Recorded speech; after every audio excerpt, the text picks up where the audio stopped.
এই বজ্জাত মহিলা, তুই ঠিক করে কাজ করতে পারিস না? বুড়ি কোথাকারের, কোনো কাজেরই না তুই। সর। বৌমা আমাকে শুধু মারে। তুই আবার বসে বসে কান্না করতেছস? যা গিয়ে রান্না কর। আমার মনে হয় সারা জীবন এভাবেই কাজ করে থাকতে হবে। আর বৌমা ঘরে বসে বসে খাচ্ছে আর টিভি দেখছে। আজ স্যার অনেকগুলো হোমওয়ার্ক দিয়েছে, সবগুলো আমাকে লিখে এখনই শেষ করতে হবে।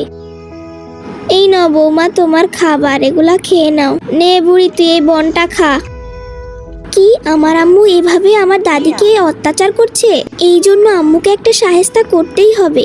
এই বুড়ি, কাজ করা লাগবে না, এখনো ঘুম থেকে উঠছিস না কেন? আজকে ঘুম থেকে উঠতে দেরি হলো বলে এতগুলো কথা শোনালো। হ্যালো বাবা, তুমি বাড়ি আসছো না কেন? মা দাদিকে অনেক মারে আর অত্যাচার করে, তুমি তাড়াতাড়ি বাড়িতে আসো। কি, আমার মাকে অত্যাচার করছে? আজ ওর একদিন কি আমার একদিন কি?